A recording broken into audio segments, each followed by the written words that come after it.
Hello again, everyone. Edwin Learnard back once again. In this YouTube astrological segment, I'm going to be giving you my Leo February 2020 horoscope forecast, part 1 of 2. And yes, this does apply and pertain to the Sun, Moon, and Ascendant.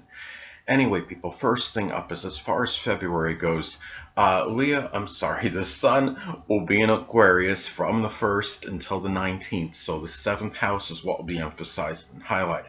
Now, at this time, there will be a concentration of energy, focus, attention on one's relationships, the significant other, marriage partner, open adversaries, legal matters, legalities. Could also be about negotiation, compromise, even competition. Now, given that this is in a grandmother, even in some cases. Now, given that this is Aquarius energy, a lot of this may be flavors, a lot of unorthodox energy, may be done in an unorthodox manner, done in a way with a lot of consideration, a lot of selflessness, and a lot of humanitarianism, a lot of, and it could be more ingenuity than usual. Now, in some cases, this may shine the light, so to speak, on an Aquarius open adversary. It may be an Aquarius Sun, Moon, or Ascendant person, or simply one that embodies Aquarius characteristics at this time. So anyway, next thing up.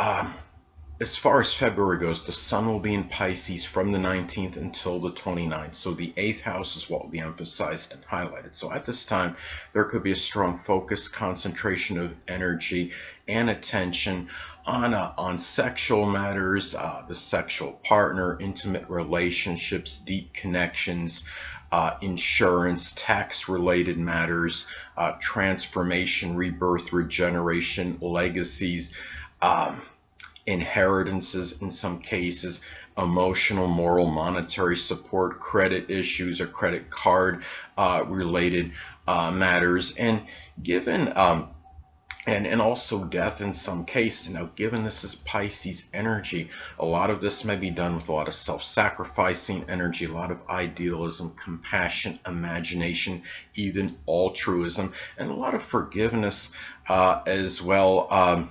So the thing about this, this is, in some cases, also the 8th house is connected with surgery.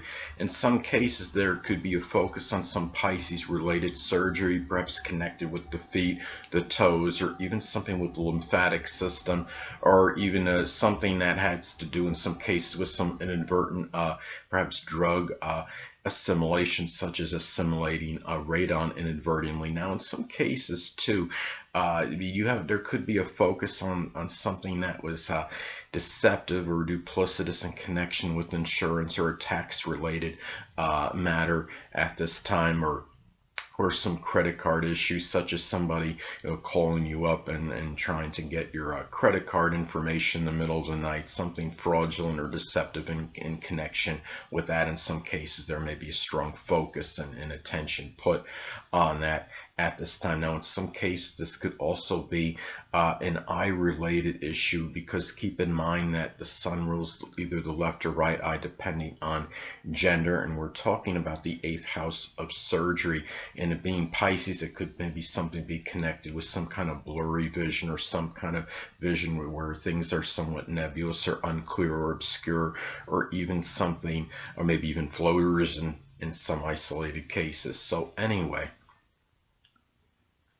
next thing up, there will be a full moon in Leo on February 9th, so the 1st house is what will be emphasized and highlighted. Now, this may manifest in a number of ways. In some cases, this could be about like a self-revelation or becoming cognizant of a Leo type physical body-related matter, such as something with the heart or the upper back at this time, or even becoming more self-aware of really your own qualities, your own characteristics, such as being very extroverted, gregarious, flamboyant, generous, magnanimous, having valor, courage, and fortitude.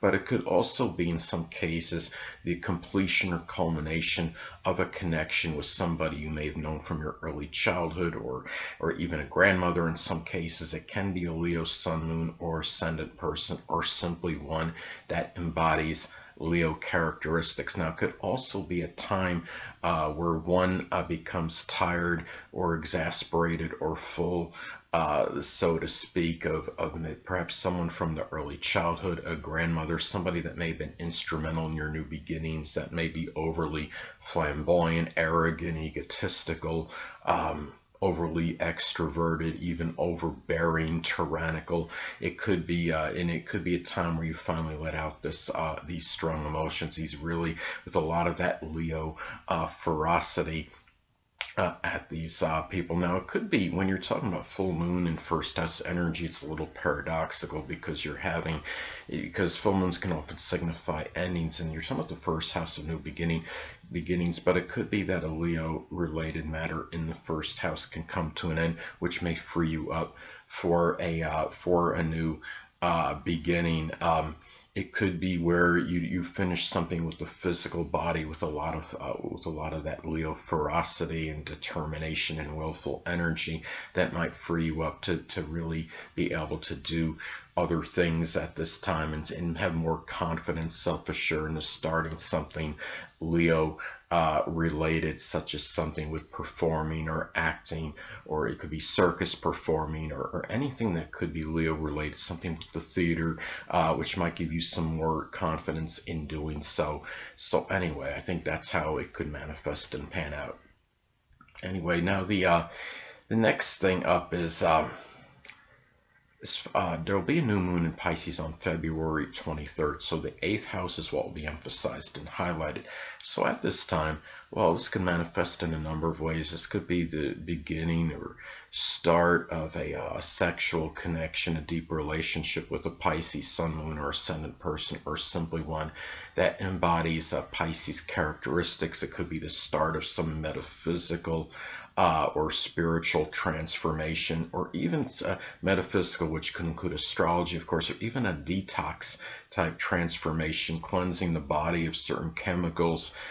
It could be a time too where you might, some cases, it could be the start of some very chaotic, confounding crisis situation in isolated cases. Now, in some other ways, now this could also be the beginning of some kind of really maybe some tax related matter or insurance related matter that might be confounding or confusing, or even at this time as well, the 8th house is connected with moral, emotional, monetary support, perhaps even some support you may be receiving with a lot of compassion, a lot of self-sacrificing energy, or maybe even that you may be giving someone else with a lot of that Piscean altruism and compassion and self-sacrificing energy.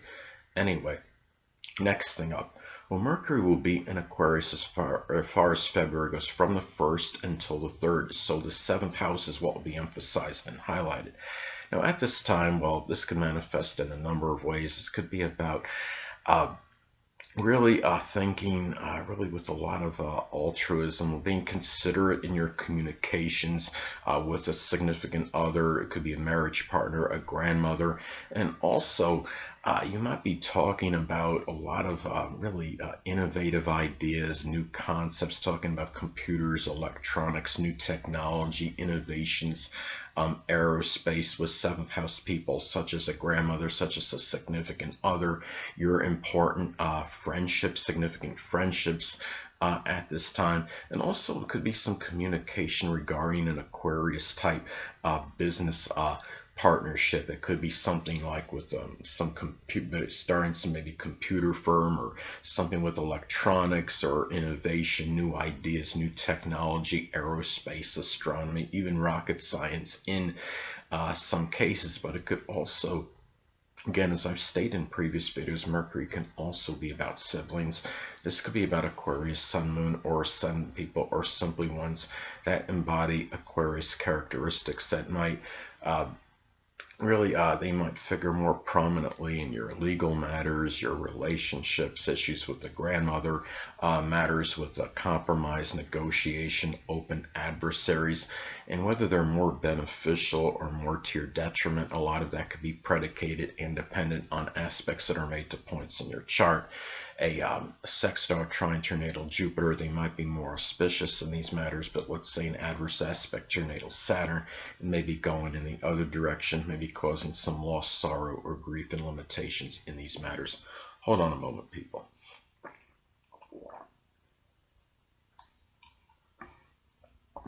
Next thing up. Mercury will be in Pisces as far as February goes, from the 3rd until the 29th. So the 8th house is what will be emphasized and highlighted.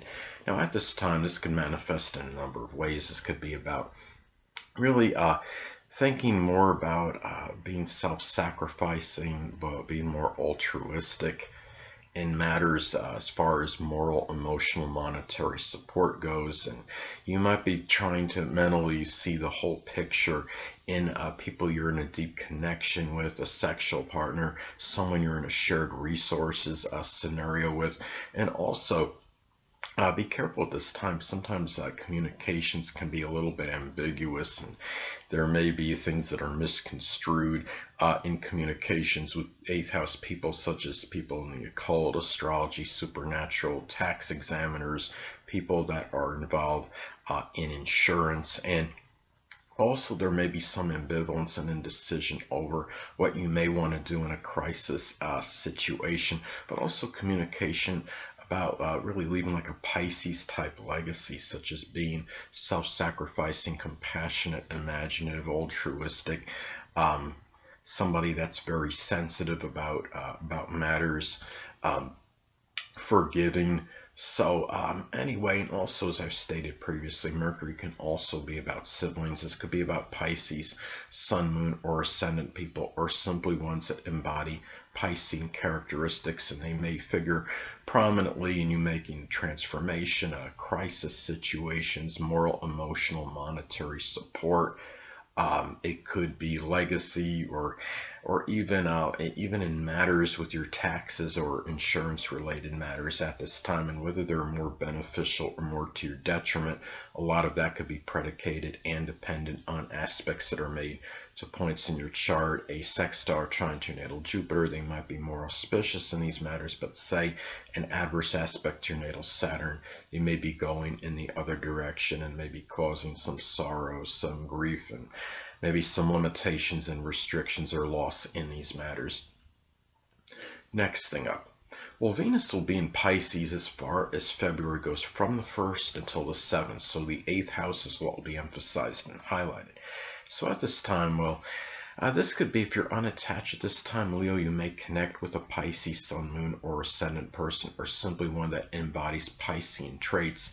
It might be somebody that figures prominently in a transformation you make, or could be a very deep connection, one that is not superficial or on the surface.